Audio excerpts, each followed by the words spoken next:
माता के 9 दिनों में दुर्गा सप्तशती पाठ का 7वां अध्याय चंड और मुंड का वध। जय माता दी। महर्षि मेघा ने कहा, दैत्यराज की आज्ञा पाकर चंड और मुंड चतुरंगिणी सेना को साथ लेकर हथियार उठाए हुए देवी से लड़ने के लिए चल दिए।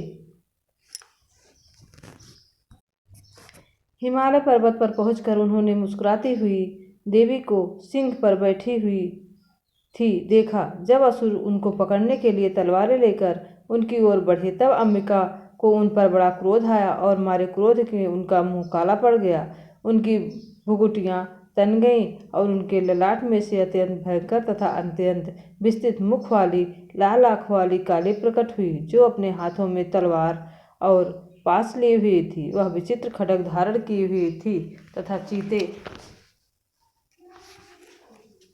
के चर्म की साड़ी और नरमुंडों की माला पहन रखी थी। उसका मांस सूखा हुआ था और शरीर केवल हड्डियों का ढांचा था और जो भयंकर शब्द से दिशाओं को पूर्ण कर रही थी। वह असुर सेना पर टूट पड़ी और दैत्यों को भक्षण करने लगी। वह पाशर वृक्षकों, अंकुशधारी महावतों, हाथियों पर सवार योद्धाओं और घंटा सहित हाथियों को एक हाथ में पकड़कर अपने मुख में डाल रही थी और इस प्रकार वह घोड़ों, रथों, सारथियों व रथों में बैठे हुए सैनिकों को मुंह में डालकर भयानक रूप से चबा रही थी। किसी ने केस पकड़कर, किसी की गर्दन पकड़कर, किसी के पैरों को दबाकर और किसी दैत्य की छाती से मसलकर मार रही थी। वह दैत्यों के छोड़े हुए बड़े बड़े अस्त्र शस्त्र को मुंह में पकड़कर और क्रोध में भरकर उनको दांतों से पीस रही थी। जय माता दी। उनके कई बड़े बड़े असुर भक्षण कर डाले, कितनों को रौद्र डाला और कितने उनकी मार के मारे भाग गए, कितनों को अपने तलवार से मार डाला, कितनों को अपने दांतों से समाप्त कर दिया। और इस प्रकार से देवी ने क्षण भर में संपूर्ण दैत्य सेना को नष्ट कर दिया।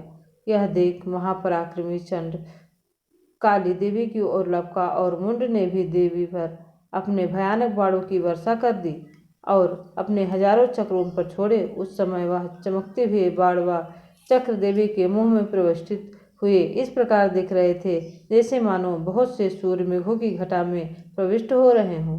इसके पश्चात भयंकर शब्द के साथ काली ने अत्यंत जोश में भरकर विकट अट्टहास किया। उसका भयंकर मुंह देखा नहीं जा रहा था, उनका भयंकर मुंह देखा नहीं जा रहा था। उनके मुख से श्वेत दांतों की पंक्तियां चमक रही थी। फिर उनके तलवार हाथ में लेकर हूँ शब्द अहंकार चंड के ऊपर आक्रमण किया और उनके केस पकड़कर उनका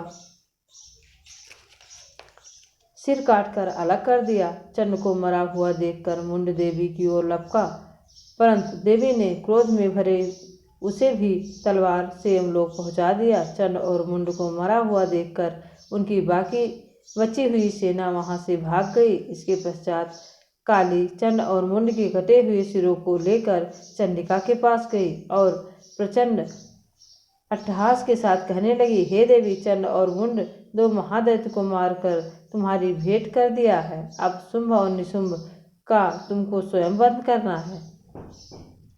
महर्षि मेघा ने कहा, वहां लाए हुए चंड और मुंड के सिरों को देखकर कल्याणमयी चंडिका ने काली से मधुर वाणी में कहा, हे देवी, तुम चूंकि चंड और मुंड को मेरे पास लेकर आए हो, अतः संसार में चामुंडा के नाम से तुम्हारी ख्याति होगी।